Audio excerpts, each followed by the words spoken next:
estatística, algoritmos e ciência de dados.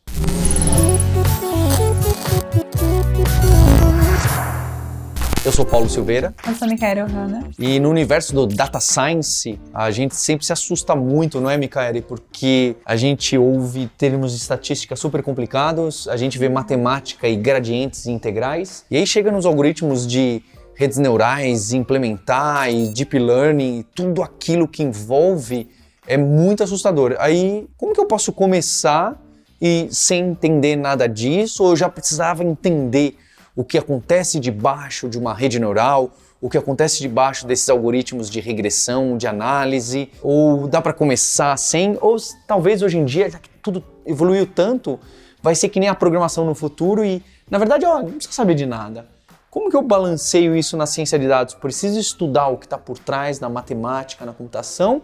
Posso ser só um usuário do Pandas, do Scikit-learn, do Power BI, do que for? Eu acho que depende muito de qual que é a sua vontade de especializar. Por exemplo, se você vai ficar mais focado ou focada na parte de visualização, então talvez não faça tanto sentido. Você quer, por exemplo, gerar relatórios e ter um aspecto um pouco mais, talvez, gerencial, ficar mais focado na visualização e no produto final, assim, entre aspas. É extremamente importante isso. É extremamente importante e a gente precisa de cada vez mais profissionais nessa área. Aí talvez você não precise ter tanto foco em si nessa parte de matemática, mas sim entender talvez como você consegue visualizar esses dados, trazer esses dados de uma forma que você otimize e você não carregue tanto aquela ferramenta que você está trabalhando. Ou quais são os gráficos que são melhores para passar essa informação que eu quero? Será que um gráfico de pizza, por exemplo, ele faz sentido para plotar essa informação? Ou será que um gráfico de barras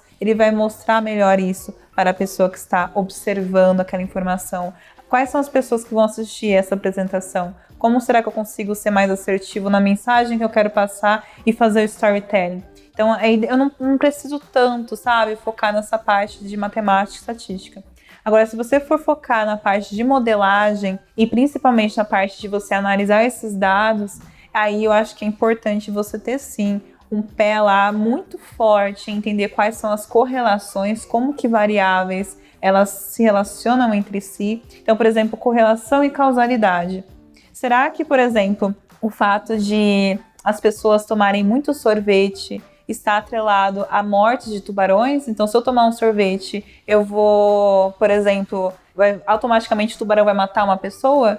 Ou será que só porque na época do ano, que é o verão, a gente tem um índice maior de pessoas tomando sorvete, que coincide com o índice de mortes de pessoas banhistas por tubarões porque estão na praia por conta do verão, né? Então, você acaba caindo nesse tipo de problemática. Esse foi um exemplo super básico que eu dei, mas quando você está trabalhando num cenário real, né, de dados, você pode cair nesse tipo de... acontece. Acontece, porque você está analisando dados e você fala, caramba, isso está crescendo da mesma forma que isso cresce. Então, uma coisa causa a outra. E não, às vezes só estão relacionadas, mas variáveis não têm nada a ver entre si. Tem vezes que até a correlação não existe, mas pela forma que a gente pegou os dados, etc., aparece. É muito complicado.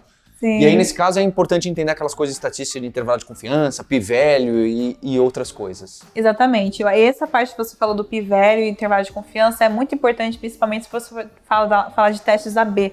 Teste AB é muito importante porque você vai colocar um modelo em produção, mas você precisa certificar de que, será que esse modelo que eu coloquei, ele está performando melhor do que aquele modelo estatístico que tinha antes? Será que colocando uma regressão linear eu estou tendo uma melhor performance do que essa regressão que tinha anteriormente, mas com alguns parâmetros ajustados? Então a gente precisa certificar que está tendo realmente uma melhoria naquilo. Com o CSAB que a gente tem, por exemplo, intervalo de confiança, o p-value que você comentou, você precisa saber, por exemplo, a sua população, qual é a amostra que você vai usar, você precisa ter métricas para avaliar isso, que tem várias, Mean Average Precision, etc. Você tem, por exemplo, NDCG, que vai medir rankings. Então, assim, são várias métricas que são parte da estatística e você, às vezes, precisa fazer uso delas.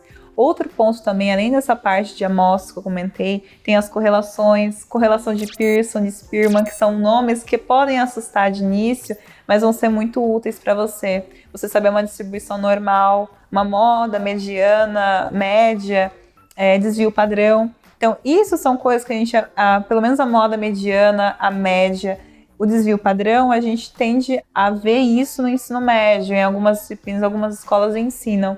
Só que aí quando a gente até pensa, né, que a gente nunca vai encontrar isso no mercado de trabalho. Eu pensei isso, aí olha onde eu estou hoje.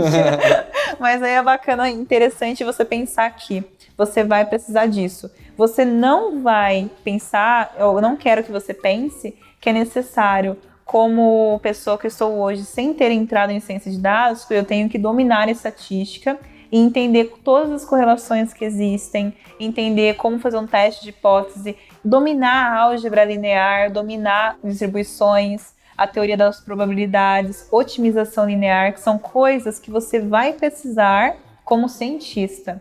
Mas você não precisa disso para entrar na área. Eu acho que isso que é importante frisar, porque eu, por exemplo, tem coisas que, como a minha formação, acho que isso é muito legal falar, a minha formação ela é de tecnologia e ciência da computação. Então, eu trabalho com pessoas que são da estatística, e são matemáticos e matemáticas. Então, essas pessoas, elas têm uma facilidade muito grande nessa parte que às vezes eu posso pecar um pouco por não ter tido um foco tão grande na minha graduação. Mas você consegue conversar bem com elas? Consigo conversar, eu consigo auxiliá-la em como colocar modelos em produção, em como talvez criar códigos a partir dessas probabilidades que elas são geradas, e elas conseguem me auxiliar para gerar cada vez mais números que façam sentido e até mesmo olhar esses números que eu estou gerando, essas fórmulas que a gente utiliza, essas distribuições, de uma maneira mais crítica. Então, acho que isso é bacana, né? A gente vai dosando esse tipo de perfil. Bem, você já falou algumas palavras que eu nem sei o que é, mas entendi que eu só preciso conhecer isso se eu for chegar mesmo, eu criar a hipótese. Se eu for só interpretar para, no final, auxiliar na tomada de decisão e preparar e rodar, talvez eu só precise conhecer um pouco e não fazer tudo, não é? Você não precisa se aprofundar tanto.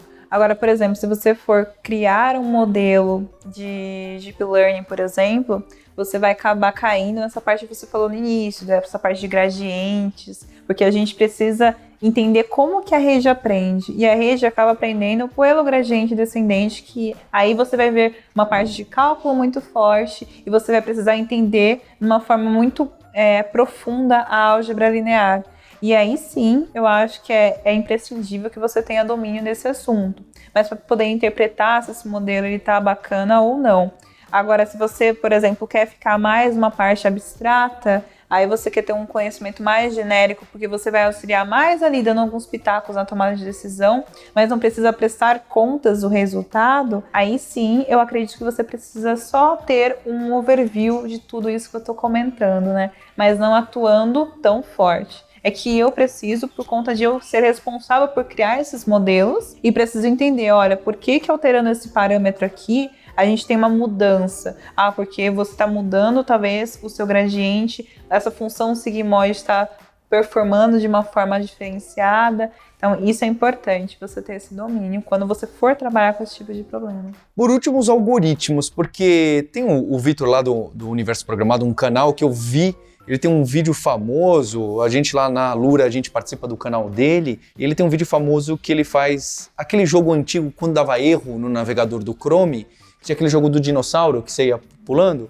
Ele fez um mecanismo de inteligência artificial usando redes neurais para aprender, o jogo aprender, e aí criar um dinossaurinho que pulava e ia lá no jogo bem longe. Aí eu tava conversando com ele, eu falei, deixa eu ver o código-fonte. Aí tava em C, eu falei, que biblioteca você usou? Ele falou, não usei biblioteca. Eu falei, como assim não usou nenhuma biblioteca? O Vitor escreveu do zero uma rede neural. O que, por favor, Micaele, concorde comigo, que não é necessário para você trabalhar com inteligência artificial, mesmo com rede neural, mas é óbvio que o Victor é um menino super inteligente e dedicado, é óbvio que ele conhecendo e tendo escrito uma rede neural do zero, pelo menos uma vez na vida ou duas, traz para ele alguns insights, alguns pensamentos que eu nunca vou ter como usuário de uma rede neural. Ele criou uma, eu só crio colocando os parâmetros lá e nem sei, eu falo quantos layers e acabou, nem sei muito bem o que está lá por trás. Nesse nível é só mesmo para quem for virar cientista de verdade. Exatamente. E isso é importante. Hoje a gente não precisa, ainda mais se tratando do mercado de trabalho, quando a gente está trabalhando com pesquisa, aí é super importante você ter, até as pessoas elas criam do zero, porque elas querem realmente testar uma hipótese muito mais atrelada a uma pesquisa que estão fazendo. Então, às vezes, você utilizar uma biblioteca não vai suprir essa sua necessidade de ir além. Você precisa ir mais para o baixo nível e alterar realmente o código-fonte daquela biblioteca, para testar realmente se faz sentido a sua hipótese. Agora, se tratando do mercado de trabalho, eu acho que você pode fazer uso das bibliotecas, como você comentou, e até mesmo das bibliotecas vai ser importante que você entenda o que está acontecendo por trás e entenda se eu alterar uma layer, porque é muito simples, né? Você no TensorFlow, você coloca ponto .edge lá e você vai criando essa arquitetura. É muito legal, é muito simples, né? Em 5 minutinhos você tem um programa muito complexo rodando. Mas aí você coloca isso em produção e aquele algoritmo que você tinha colocado e estava perfeito lá parou de funcionar. Por quê?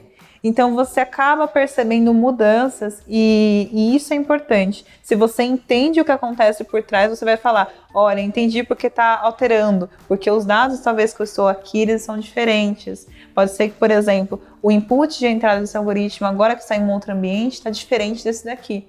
Então, essas são coisas e preocupações que você, mesmo se não for usar uma biblioteca, se for usar a biblioteca, for fazer do zero, você precisa ter como desenvolvedor ou desenvolvedor de algum algoritmo. Mas, como a gente estava falando, são as pessoas que desenvolvem esse tipo de sistema que vão ter essa preocupação, né? E precisam prestar contas disso. Agora, uma pessoa que, por exemplo, ela não está tão focada nessa parte, agora uma pessoa que está mais focada na análise dos dados, talvez ela não precise ter esse tipo de domínio, entendeu? E um outro ponto, né? Quando a gente fala também dessas profissões, eu acabei falando de profissão agora, uma pessoa que ela está focada em mexer nos modelos, a gente fala que ela é mais focada na ciência de dados, o cientista ou a cientista de dados. Tem essa pessoa que ela é mais da análise dos dados, né? Ou um data analyst, que a gente fala. E tem machine learning engineer, né? A pessoa engenheira de machine learning. Que aí, isso que eu falei agora de a gente perceber que tem mudanças no modelo em produção e em desenvolvimento, dependendo do ambiente que eu estou rodando, uma pessoa que ela é Machine Learning Engineer, ela é responsável por colocar esse modelo que foi criado, às vezes, num Jupyter Notebook, que a gente falou, né, que é um caderno, basicamente, que você escreve, não é isso que o cliente final ou a cliente final vai ver. Vai ver, talvez, uma API. Quando você manda um dado, eu quero saber a previsão da gasolina, por exemplo, para amanhã.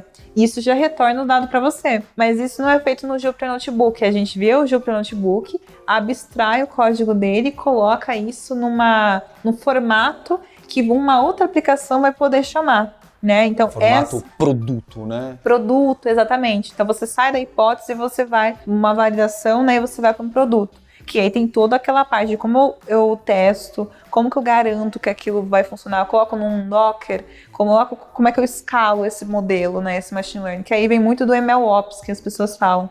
E aí, nesse quesito, aí vem a pessoa que é engenheira de machine learning, que tem um pé no cálculo e na estatística, e também tem um pé na engenharia de software, né. Então aí a gente acabou falando de vários papéis, né, mas eu achei importante tocar nesse ponto. Que depende do papel, se você vai ter que se aprofundar ou não. Exatamente. Então acho que aqui tem 2 motivos para você não se assustar com estatística, matemática e algoritmos. Primeiro, que vai depender muito com o que você vai trabalhar em data science, em ciência de dados.